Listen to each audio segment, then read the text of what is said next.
Welcome to the Environmental Justice Leaders Program Limited Series podcast. I'm your host, Dr. Mayra Sanchez from the UC Davis Feminist Research Institute.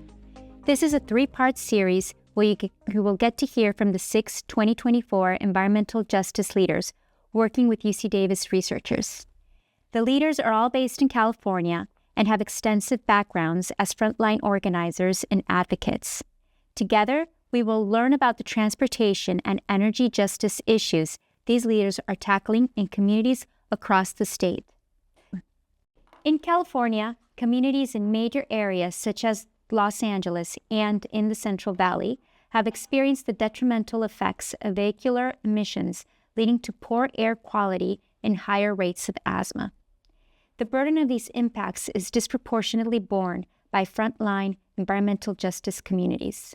The adoption of EVs is seen as an important step towards reducing such impacts on frontline communities. But challenges and concerns remain with regards to the implementation and the real cost of EV adoption. We're joined by two of the EJ leaders from the Environmental Justice Leaders Program who are working to ensure that the transition to EVs is equitable and accessible to all Californians. Shante Walker holds multiple degrees, including a BA in Leadership Development and an MPS in Psychology of Leadership and Organizational Development from Penn State University. Walker is the founder and CEO of the Niles Foundation, a California 501c3 nonprofit and community-based organization, and her work includes developing and spearheading important climate, environmental justice, and community resilience projects, such as sustainable local food and agriculture systems, clean energy and technology adoption, and increasing clean mobility options. Her work also includes initiatives with USDA, LA Department of Water and Power, Caltrans, Grid Alternatives, and other diverse stakeholders to develop equitable environmental solutions, advocating for community action that prioritizes the generational resilience of frontline communities. Maria Ruiz graduated summa cum laude from a BA in Communication from California State University, Fresno. As an asthmatic, Maria knows firsthand the impact air pollution has on residents with and without asthma. Maria is committed to using her experience to prevent San Joaquin Valley residents from being left behind in California's transition to electric driving, in effort to clean our air. Maria is proud to work on climate equity and environmental justice team at the Central California Asthma Collaborative. She now leads the EV Equity Program as the Associate Director. Maria uses her background in communication to work with local and state agencies to assist San Joaquin Valley residents in the transition to clean vehicles through outreach and education. She also works alongside like-minded CBO partners who are members of the Clean Vehicle Empowerment Collaborative to educate communities on electric vehicles and incentives. Well, thank you both for being here, Maria and Shante. Thank you for having us. Thank you. So, Shante, let's start with you. Yeah. Can you tell us about what inspired you to build the Niles Foundation? The biggest thing that allowed me to found and built the Niles Foundation was my experience growing up, from my family heritage to the city and state that I lived in, and to the things that I saw. My family being from Nigeria, being from St. Thomas, and also being from the States here in California and other places in the U.S., there just was a lot of inferences that I saw as a child. And part of that was being able to physically see how different my community looked versus the community I went to school in. 25 years later, my community was still the same, while other communities were blooming with an abundant amount of tree canopies, beautiful homes, clean streets.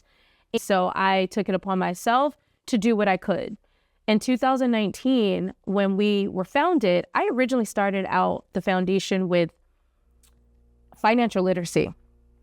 COVID hit and derailed it. So we started with food. started building urban farms and gardens. That led into us putting solar on affordable housing and workforce development. And that turned into us building one of the first retail mobile grocery stores that's all electric, EV, and then building an EV community transit. This all happened between 2020 and 2024. Thank you. That's important, our lived experiences, right? How they shape our paths and how we see the world. Maria, can you tell us about your work and why it's meaningful to you? It was more so kind of like an accident of how I ended up doing what I wanted to do. I always liked the environment. My goal was to be a firefighter, but that was not possible because I have hypersensitive asthma. When I saw, CCAC was hiring, and I was like, I have asthma, like, let me take a shot at it. As somebody that grew up with issues with moving around town, my mother could not drive, so we used a lot of like the city bus, and there's like the San Joaquin Valley is just huge, and so mobility is very, very much a critical piece of honestly just being able to make it, getting to and from your job. So I kind of took lead on creating this program called the EV Equity Program, where our organization was doing outreach on EV incentives and EV technology and charging and infrastructure. But what people realized was that there was no applications being submitted for these EV incentives because it was a language barrier or there was a technology barrier. And so we created the EV Equity Program as a way to be that bridge of like, we're not just telling you about the resources that exist, but we're also helping you free of charge to actually do your applications and submit them.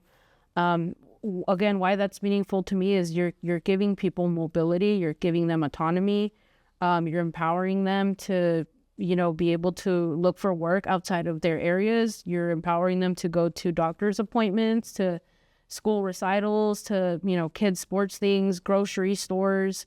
And so that's why that means a lot to me. It's because you give people that power to be, be autonomous and move. And that's why I'm passionate about what I do. Thank you. What is missing from the mainstream conversations about electric vehicles? Discrimination,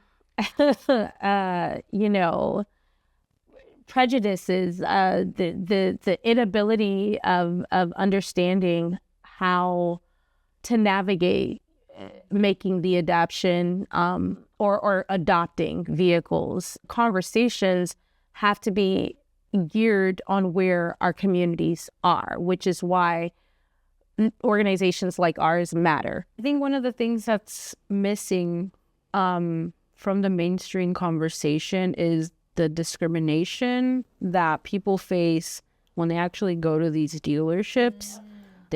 Once they would find out that they had a voucher, they would turn them away because they didn't know how to redeem them, or they thought it was a scam. We are providing people financial incentives to actually get into a vehicle. But at the end of the day, when you go to a dealership and they don't want to sell to you, then what can you do there?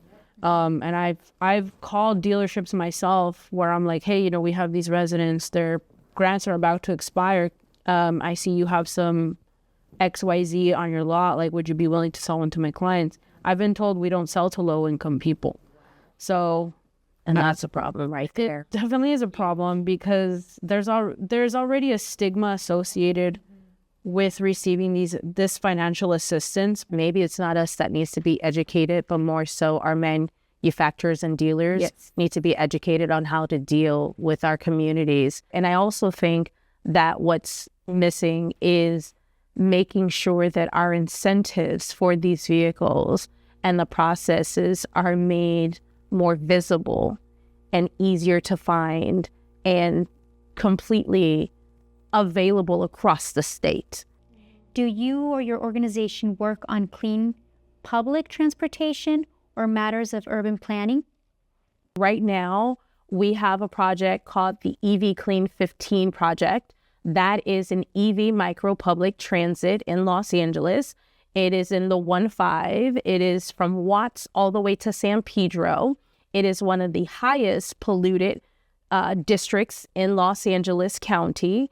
And our project is to transport residents who are low income or underserved and need to get from point A to point B. But our focus is really getting them to the crucial destinations. And that's our libraries, our publics, our public parks, our colleges, our schools, all these public areas that people really go besides home. In the 1-5, you have long streets and areas where a bus stop is very, very far away.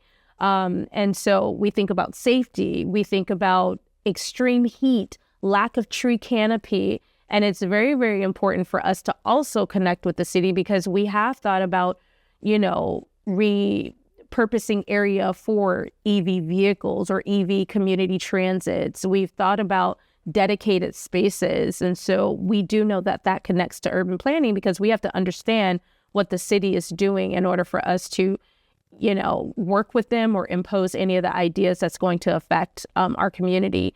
CCAC started off as, direct services to residents with asthma and doing home visits and assessing any triggers in an effort to move those emergency room visit numbers down.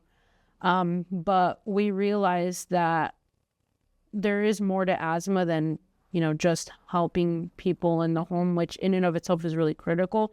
But it's like, how do we tackle asthma outside of the home? And that is why we got involved more into like climate equity and environmental justice, clean transportation.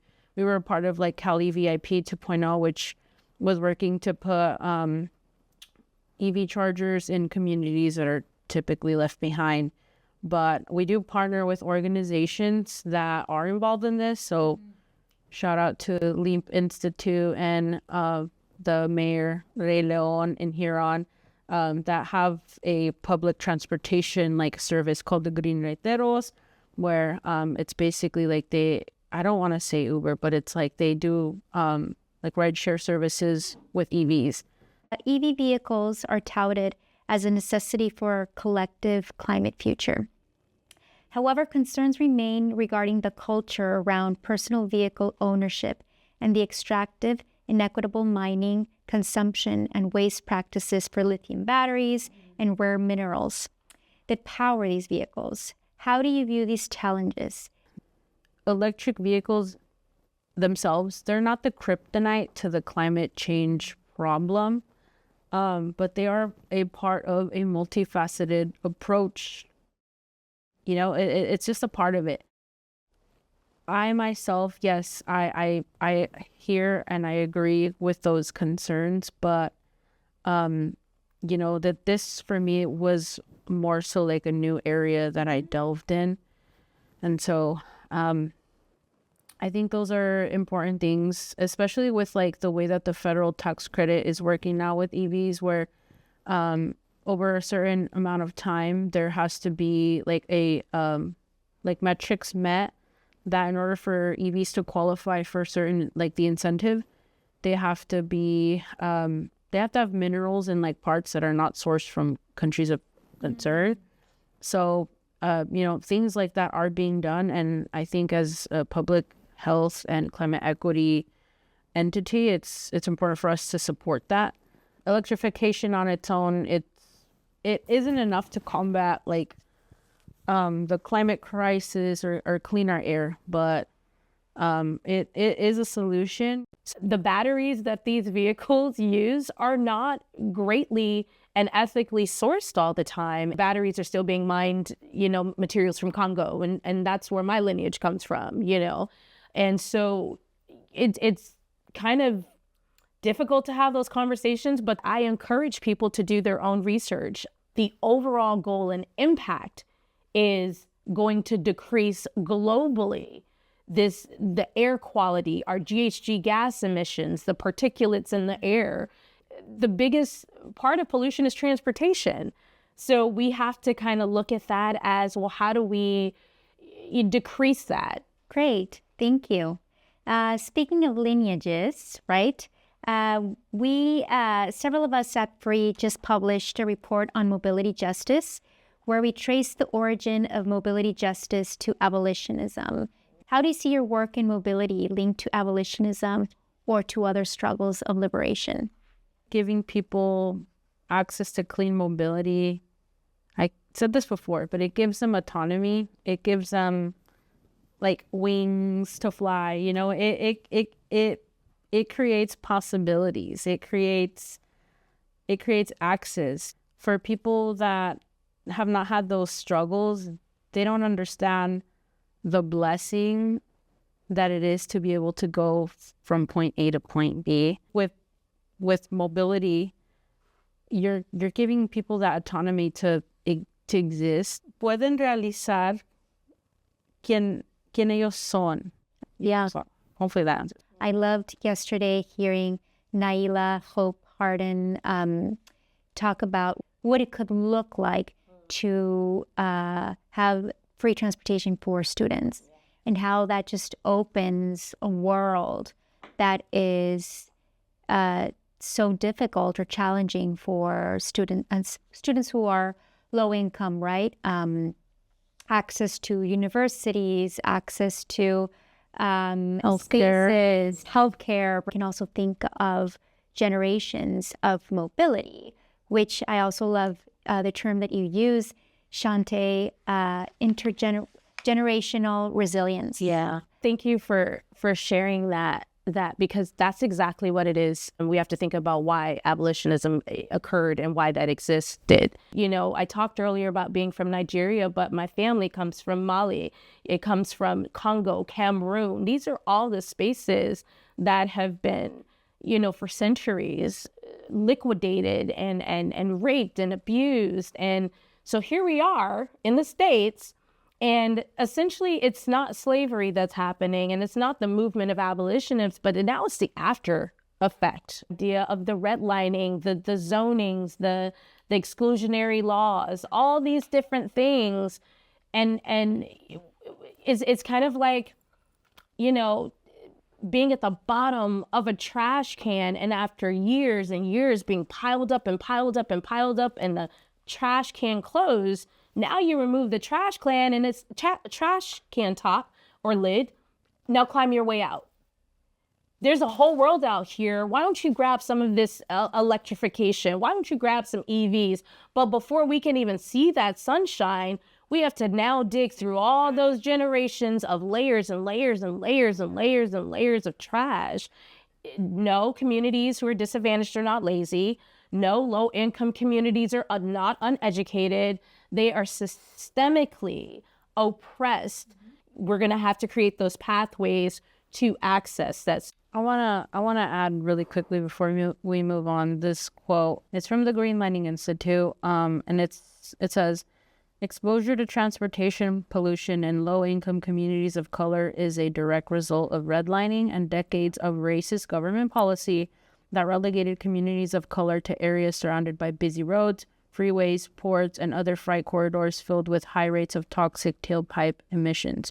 So going back to what she said, we were pushed into these communities, and now as we highlight mobility justice more, it gives people that liberation of you're not stuck to where you were redlined. You can move beyond that. Thank you. Briefly, if you could talk a little bit about the work that you're doing with UC Davis researchers. Yes. So I am fortunate enough to be working with two parties. So I'm working with Jonathan London on a paper, but it's going to be on how to build better community programs.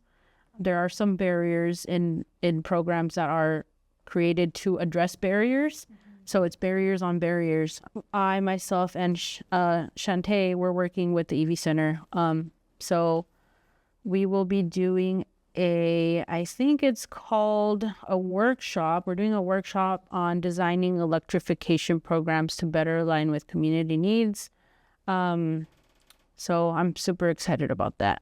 Oh, that's great. Yeah. I want to dive more into EV vehicles connected to workforce development. I want to understand that connection, because when we talk about EVs, we talk about charging and we talk about, public charging and the anxiety. But the problem is we also need people to fix these things, which stimulates the economy, especially in underserved and disadvantaged communities. I want to see how we can create better programs, better projects, and better initiatives. We need to streamline this process so that we can standardize that across the state, so that these manufacturing and these dealers can't take advantage or discriminate against low income or disadvantaged residents who want to actually adopt. It's been really interesting to learn about your work and how you see EVs as a medium or a step in the pathways towards more environmentally just possibilities and more social equity, right? What is the one thing you'd like listeners to take away from this conversation? To touch back on what Shante had said, this like metaphor of like being shoved into this like trash can that you're now expected to crawl out of. I think people forget that as people of color in these communities, we're not just pulling people out, but we're also trying to pull ourselves out.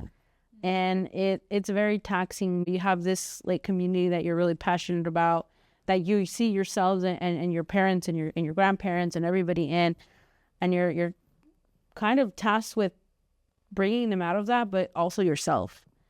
I want to be able to see clearly and have an objective and have that grand vision of where we want to go and lead our community towards that. So we're always looking for collaborators. We really can't do this alone. It takes a community, and us as environmental justice leaders, we also need that community to pull us out. Yes. Love that. There are so many things that you can do, to volunteering, to donating, to planning, helping us with events, collaborating, partnering, sharing our work, sharing our information. Get involved. And if we don't have a planet to live on, then that job that we go to, the family we go see, the homes they're not going to matter. Get involved, do something, and or support people who may want to do that. And you just a little bit of kindness, which I call it, is, when you give, it's an act of kindness. It goes so far. So get involved and create those acts of kindness. Amen. Well, thank you. Thank you so much. The Environmental Justice Leaders Program is a collaboration between the Feminist Research Institute and the Institute of Transportation Studies. If you'd like to learn more about the program and our work, be sure to follow us on social media and visit our website at free.ucdavis.edu and its.ucdavis.edu. Special thanks to our researcher and writer, Megan Williams, to Michael Fortunato and Samuel A. Chu for the production and technical assistance, and to the environmental justice leaders for taking part in this series. Thank you.